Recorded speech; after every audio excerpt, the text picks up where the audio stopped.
What is the number one goal of your team, and does everybody on the team know what it is?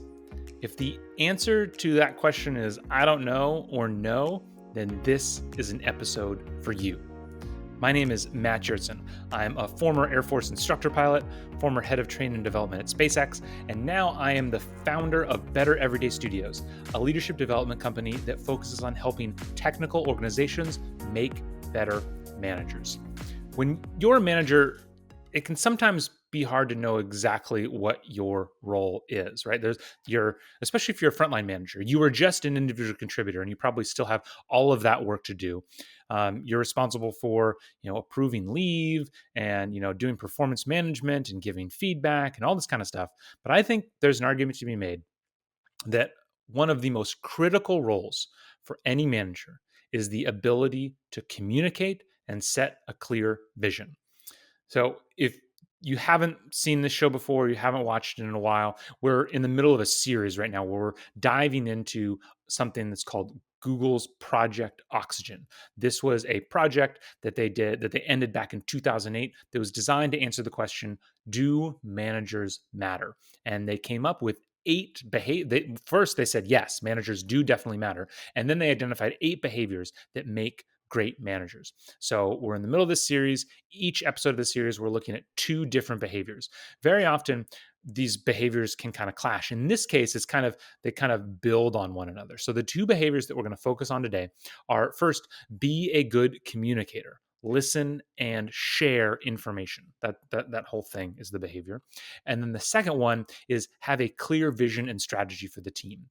And I think these two actually go hand in hand, where, in order to, first, you have to be a good communicator, and we'll dive into that. But then one of the most important things for you to communicate is that vision and strategy. When it comes to being a communicator, I really love the way they added the distinction of listen and share information. It reminds me of many years ago, I was in a leadership development seminar where the facilitator would always say, managers are not communicated to, they're communicated through. A big part of what your role as a manager is just passing information both up and down, right? And you're making sure the right information gets passed up and down, because that information sharing is one of the critical things for successful high performing teams. There's this fantastic book by General Stanley McChrystal called Team of Teams, where General McChrystal, he was the general in charge of U.S. Special Operations Command in Iraq back in 2008. And when he came in, it was just all this dysfunction. Teams were going all over the place. There were, operations were happening concurrently, and they're getting in each other's ways.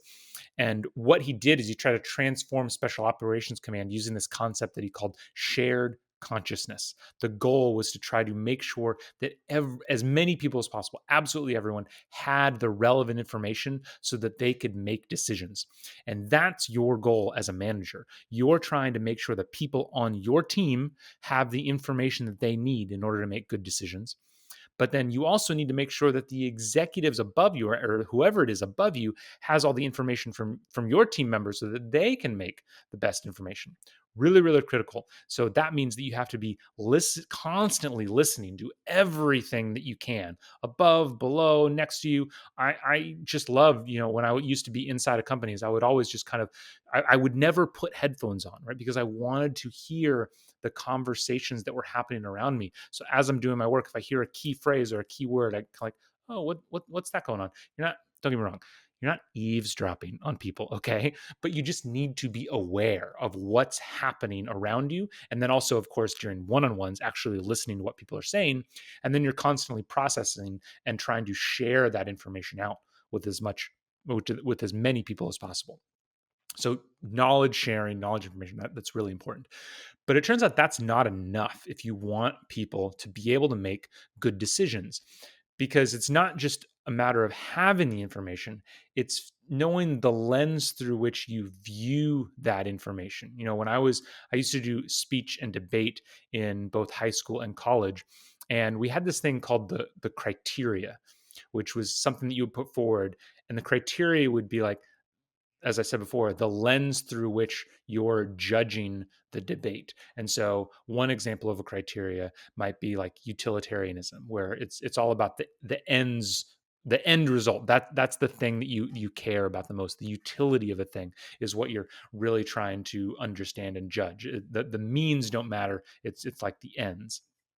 And I don't know if that's true. I'm gonna cut all that out.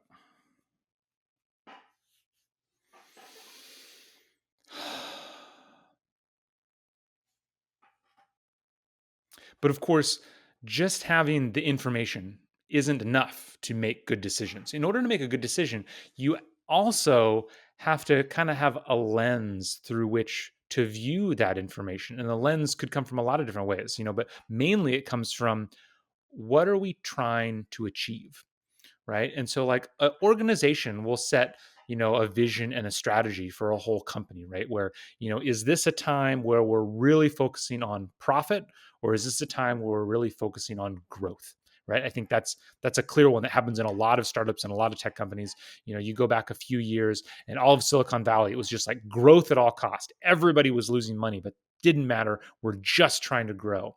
If growth is the thing that you are trying to achieve, you're going to be making very different decisions than if profitability is the number one concern, right? And so the organization is likely going to, as long as it's a functioning organization, is going to have some kind of vision set for what the organization is trying to achieve. So you, as a manager, your role is to take that vision and translate it into something that matters for your team. And we had a great episode a few episodes ago with a woman named Holly Betke, who we had a great discussion around this idea of setting a mission and vision for your individual team. There's lots of ways you can do it. I highly recommend you go listen to that episode. But by putting together these two behaviors of high performing managers, of being a good communicator and having a clear vision, really what you're doing is you're making sure that people have all the information they need to make good decisions. And then you're providing them kind of, the lens they need to judge that information. And with those two things together, that's how the individuals on your team can be empowered. Because earlier in this video series, we talked a little bit about empowerment, and you want to be empowering and not micromanaging your team. One of the common reasons why managers feel like they can't empower their team is because they're making the wrong choices. They're making the wrong choices because they don't have all the information. They don't know what to do with that information. So if you want to not micromanage, let your team do their job, which will overall let your whole team be more productive, then focusing on communication and setting a vision is really what you need to focus on. I hope this helped you. Hope you got some good nuggets out of this. Again, I'm really enjoying this series. Make sure, if you haven't seen them already, go back and watch the 2 episodes before this. Make sure you stick around so you watch the 2 episodes after this. And I will see you next time on the Leadership Launchpad. Thank you so much for listening to today's show. If you are looking for help turning your organization's great engineers into great managers, me and my team at Better Everyday Studios would love to help. We deliver targeted and interactive training workshops that are designed to help build the 3 fundamental skills of any new manager: building trust, giving feedback, and setting goals. Reach out to me through matt@bettereverydaystudios.com so we can start making your organization better every day.